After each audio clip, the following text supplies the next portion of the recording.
Alright, I'm making a video on how to make a Faraday bag for your cell phone. Never done this before. I understand the theory and see if it works. I'm going to test it afterwards. I'll probably do it in a separate video. So what I have here is, I went to Dollarama. I bought some aluminum foil. The size doesn't really matter. The thicker the better. So this is the one that I got. And I bought some Ziploc bags. So I just got these slide lock ones. The dimensions here I got is 7.7 by 5.8. So my cell phone here is, I think it's around 6 inches tall, 4 inches wide. So I was looking for something a little bit rectangular. So all you need to do is make sure that your cell phone will fit in the bag. So here's a picture of the bag. There's my cell phone. So it will fit in there. Alright, so what we're going to do is we're going to take some tin foil. There's going to be better ways to do this, there's going to be worse ways, so I'm still learning. But what I'm going to do is I'm going to make an envelope for my phone. So I'm just putting it here with about 1 inch from the top, flipping it over so that so you can see. So I'm going to take probably 1 inch to 2 inches at the top, and I'm going to cut this.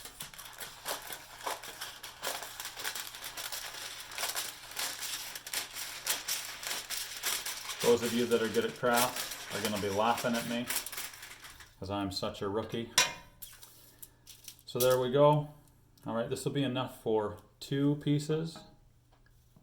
So I had cut this one before, so I'll just make sure that this edge is tapered on me. I didn't cut it straight, so I just want to make sure that this is going to be good enough. Yep, that will work. So I'm going to fold this piece in half because I'm going to cut it. I only need half of this.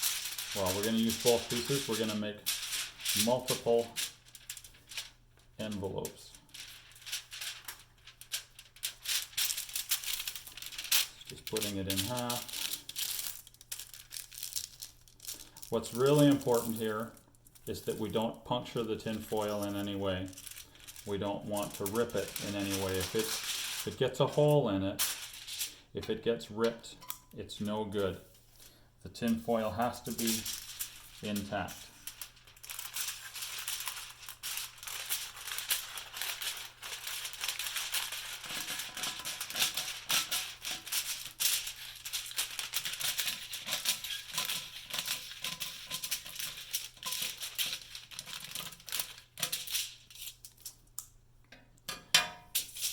Okay, so here we've got a piece of this. So really what I'm going to do is put my phone in there. I don't need to put my phone in there, I'm just going to confuse the issue. I'm just going to fold it in half.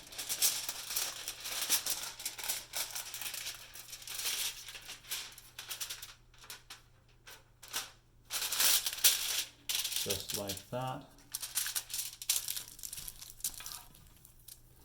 Okay, now I'll put my phone in here, centered, and I'm just going to seal. Well, I don't even need to put my phone in there. I can see, hopefully you can see on here, my phone is about 1 inch from the top on either side. I'll just take that out. So now I'm just going to roll the edges in or fold them. So I'm going to make a little bag.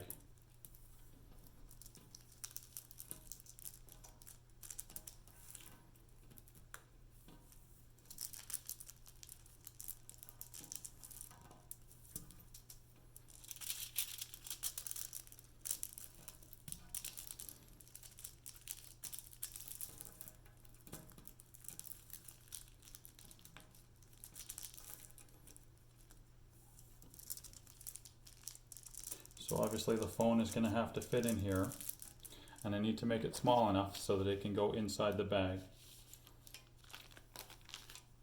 I'm going to fold it again.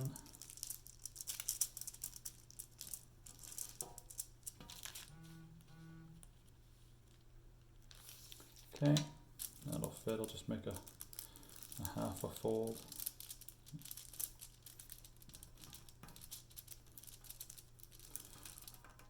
To make it pretty, maybe I'll fold in those corners there so there's no sharp edges. Okay, just do a test. Make sure that the phone fits in the bag. Being gentle, because again, if it rips, there's a hole in it, it's no good to us. So it fits. Okay, so what we're gonna do, the final product is gonna go like this. The phone goes into the bag. I'm gonna close the bag. So take out any air in here. Everything's harder when you're on camera.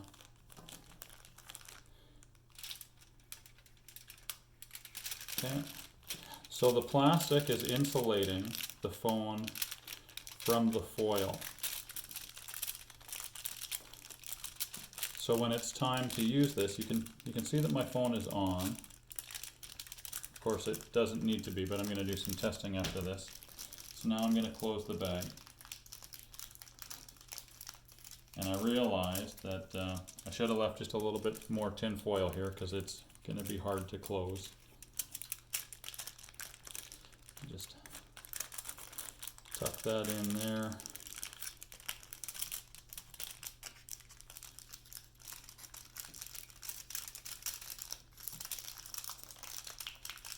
And you just seal up this end.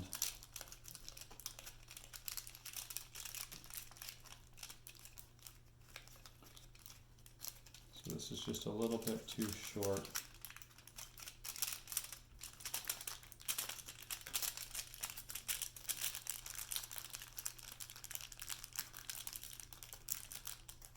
I don't know why I didn't cut this, make the tin foil longer. Guess I'm just being cheap.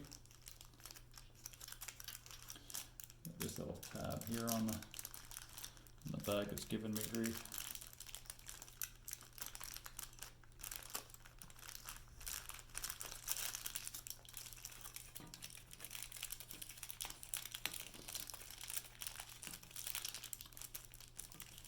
There we go. So you can fold it, you can roll it, it doesn't really matter. So there, we've got the phone. The phone's inside a Ziploc bag. It's isolated from the foil. We got the foil here. So the theory is that the electromagnetic frequency, the energy, is going to pass into the tin foil all around it and can't get into the phone. So I don't know if that will be sufficient. I suspect it's not. So I'm going to take another bag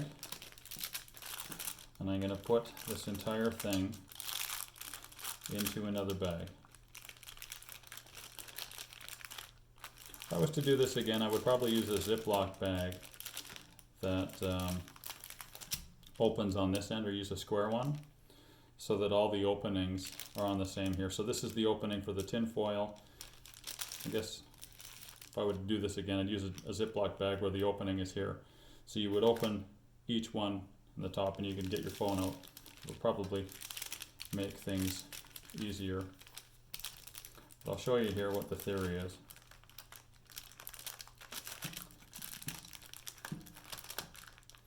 I went with the Ziploc bags that I thought would be the most effective, and this is looking a little tight. Okay. So there we go, squeezing out the air. Now I already made some more of these.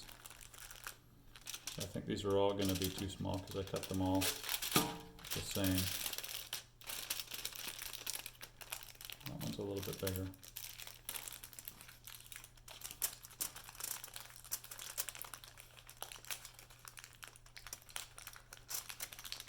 Just closing at the end.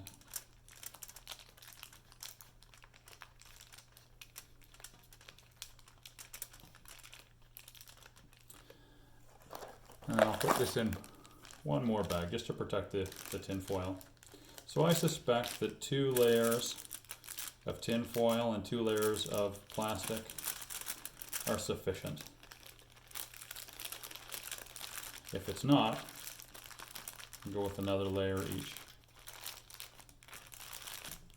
This whole concept applies the same equally to anything that you want to protect from an electromagnetic pulse. That's really what Faradays are known for. But this should prevent the cell phone signal from not getting into the phone, and that's really what we're trying to do here. This is in the event that you want to leave your cell phone at home, but you want to have it on hand in case you're traveling.